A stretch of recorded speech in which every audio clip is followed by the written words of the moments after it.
Assalamualaikum warahmatullahi wabarakatuh. Perkenalkan nama saya Nur Gadi Akbar, NPM 21351074 dari kelas 7A. 7A. Di sini saya akan menjelaskan mengenai RESTful API. Yang pertama ada integrasi aplikasi. Saat membuat aplikasi, seringkali kita akan melakukan integrasi dengan aplikasi lain, baik itu aplikasi yang kita buat sendiri ataupun aplikasi yang dibuat oleh pihak lain. Misal, saat kita membuat toko online, sistem akan terintegrasi dengan sistem logistik untuk mengolah pengiriman barangnya. Saat kita membuat aplikasi belajar online, sistem akan terintegrasi dengan payment gateway untuk menyediakan layanan pembayaran kelas online. Saat kita membuat aplikasi mobile, aplikasi kita akan terintegrasi dengan sistem kita yang terdapat di server untuk mengirim atau mengambil data.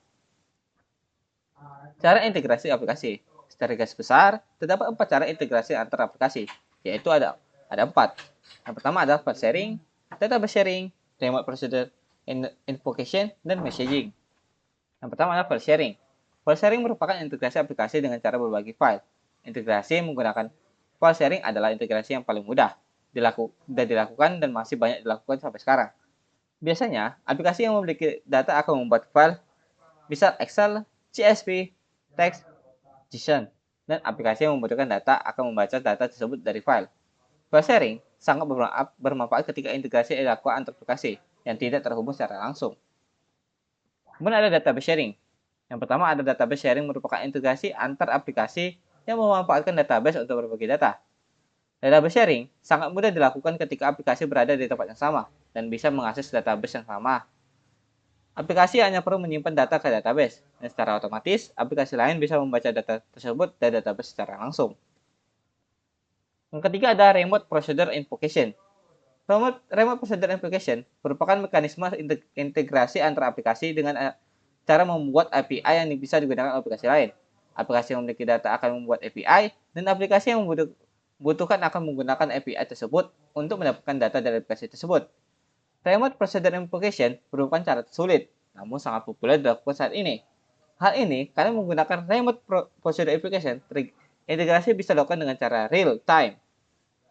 Dan real time itu seperti kapanpun dan dimanapun. Dan kompleksitas data aplikasi tidak perlu diekspos ke aplikasi lain. Antara ada messaging. Messaging merupakan cara integrasi aplikasi yang memanfaatkan aplikasi message broker atau message bus. Aplikasi yang memiliki data akan mengirim data ke aplikasi message broker, dan aplikasi yang membutuhkan data akan mengambil data dari message broker. Messaging sekilas mirip dengan Remote Procedure Invocation, namun yang membedakan adalah messaging tidak real time, kadang butuh waktu sampai ke aplikasi yang menerima data. Sederhananya, proses di messaging adalah asynchronous, sedangkan proses di Remote Procedure Invocation adalah synchronous. Kita lanjut ke API atau Application Programming Interface. API singkatan dari Application Programming Interface. API adalah perantara yang menghubungkan satu pihak dengan pihak lain agar bisa saling komunikasi. API berisi kumpulan prosedur, fungsi, cara berkomunikasi, atau peralatan untuk komunikasi. Pihak yang terlibat dalam API bisa dalam bentuk perangkat lunak ataupun perangkat keras. API sebenarnya sama dengan Remote Procedure Invocation. Hanya saja sekarang lebih populer seperti istilah API dibanding RPI. Contoh penggunaan API. Yang pertama, saat kita menggunakan sistem operasi tidak bisa langsung berkomunikasi dengan perangkat keras. Sistem operasi membutuhkan API berupa driver yang perlu dipasang terlebih dahulu agar perangkat keras bisa terdeteksi oleh sistem operasi. Yang kedua, saat kita berkomunikasi dengan aplikasi Facebook, kita membutuhkan API dari Facebook agar aplikasi kita bisa berinteraksi dengan aplikasi Facebook, dan lain-lain. Mungkin cukup sekian presentasi dari saya. Mohon maaf apabila ada kekurangan, kesilapan kata, atau hal lainnya. Saya tutup. Wabillahi taufiq wal hidayah. Wassalamualaikum warahmatullahi wabarakatuh.